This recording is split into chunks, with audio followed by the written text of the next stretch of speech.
নমস্কার, আমি চিন্ময় স্যার। তো আমার এই সামনে যে গ্রুপ ডি এবং গ্রুপ সি স্কুল সার্ভিস কমিশনের যে এক্সাম আছে, এটা দ্বিতীয় অঙ্ক করাচ্ছি। আমি তোমাদেরকে বলেছিলাম 25 থেকে 30টা কোশ্চেন অঙ্ক তোমাদের এখানে দেবো। তার মধ্যে থেকে তোমরা বেশিরভাগটা কমন পেয়ে যাবে। যারা ক্লাসটিতে নতুন তারা কি করো, চ্যানেলটিকে সাবস্ক্রাইব করে দাও এবং ভিডিওটিকে লাইক এবং শেয়ার করে দাও যাতে সবাই দেখতে পায়।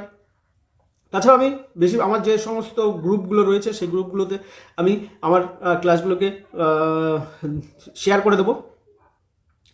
তাছাড়া আমি নতুন তোমাদের জন্য 150খানা মতো জিকে কোশ্চেন দেবো, যার মধ্যে থেকে তোমরা বেশিরভাগটাই গ্রুপ এবং গ্রুপ সি এবং গ্রুপ ডির জন্য কমন পেয়ে যাবে।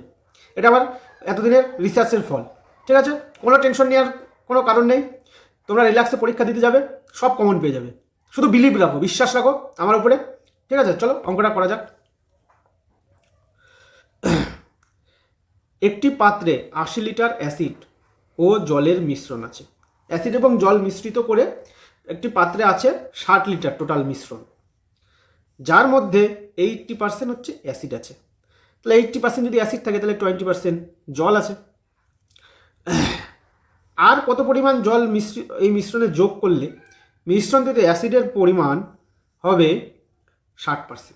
মানে আর কতটা জল মিশালে পরে মিশ্রণটিতে অ্যাসিডের পরিমাণ হয়ে যাবে 60%।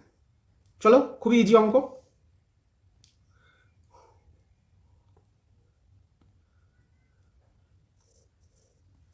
চলো স্টার্ট করা যাক।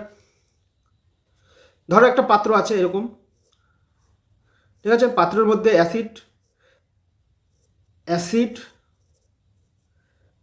অ্যাসিড প্লাস জল আছে, ঠিক আছে। তো অ্যাসিড প্লাস জলের একটা মিশ্রণ আছে, এর মধ্যে 80% আছে অ্যাসিড। তাহলে 80% যদি অ্যাসিড থাকে, 20% আছে জল। এবার বলেছে কত পরিমাণ জল মিশালে মিশ্রণটিতে অ্যাসিডের পরিমাণ 60% হবে। কোনো জায়গায় বলেনি যে অ্যাসিড মেশাতে হবে, সব জায়গায় কি বলছে, জল মেশাতে হবে।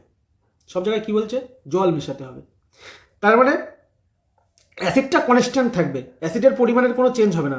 আগের মিশ্রণেও যা অ্যাসিড থাকবে, পরের মিশ্রণটি জল মেশানোর পরেও অ্যাসিডের পরিমাণ সেমই থাকবে, শুধু জলের পরিমাণটা চেঞ্জ হবে। যেহেতু এখানটায় বলছে কত পরিমাণ জল মেশাতে হবে, তাহলে আমরা জল মেশাবো। জল যদি মেশায় তাহলে জলের পরিমাণটা বেড়ে যাবে। কিন্তু অ্যাসিড কিন্তু আগেও যা ছিল এখনও তাই থাকবে। এইখানটাই হচ্ছে বোঝার মেন বিষয়। তাছাড়া অঙ্কটাতে কিচ্ছু নেই। চলো করা যাক। শর্তানুসারে আমরা কি লিখতে পারি? শর্তানুসারে 60 লিটার জল আছে। এইবার যেটাকে আমরা চেঞ্জ করছি সেটা নিয়ে কাজ করব না, যেটা কনস্ট্যান্ট থাকবে, স্থির থাকবে। অ্যাসিডটা স্থির থাকছে আগের মিশ্রণেও এবং পরের মিশ্রণেও, সুতরাং অ্যাসিড নিয়ে কাজ করব। তাহলে 60 লিটারে অ্যাসিড আছে কত, 80%।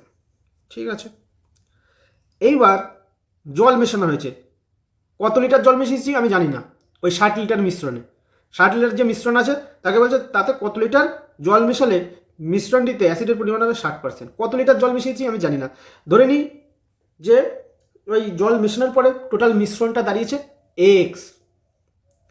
জল মেশানোর পরে টোটাল মিশ্রণটা ওই 60 লিটারের সঙ্গে জল মেশানোর পরে টোটাল মিশ্রণটা দাঁড়িয়েছে এক্স। যেহেতু টোটাল মিশ্রণটা আমি জানি না, এখানে টোটাল মিশ্রণটা আমি জানি 60 আগেরটাতে প্রথমে। দ্বিতীয়বার জল মেশানোর পরে মিশ্রণটা হয়েছে এক্স। তাহলে দ্বিতীয়বারে জল মেশানোর পরে টোটাল মিশ্রণটা হয়েছে এক্স। তাহলে এক্সের কত পার্সেন্ট, এক্সের বলেছে 60%। 60% আছে অ্যাসিড, আগেরটাতে 80% আছে অ্যাসিড। বাস, এই অঙ্কটাতে আর কিছু নেই। ঠিক আছে, এবার কাটাকাটি করো, 0 0 কাটা 6, এখানে 10 দিয়ে, তার মানে X is equal to 80 litre. X is equal to যদি 80 লিটার হয়, যদি 80 লিটার হয়, তাহলে কত লিটার জল মেশানো হয়েছে? এই 80 থেকে তো আমি 60 বিয়োগ করে দেবো, কারণ আগে 60 লিটার মিশ্রণ ছিল আর এখন মিশ্রণ আছে 80 লিটার। এক্স আমি বলে দিয়েছিলাম, পরের মিশ্রণটিতে এক্স ধরে নিয়েছি। তাহলে বিয়োগ করলে কত হচ্ছে, 20 লিটার জল মেশানো হয়েছে।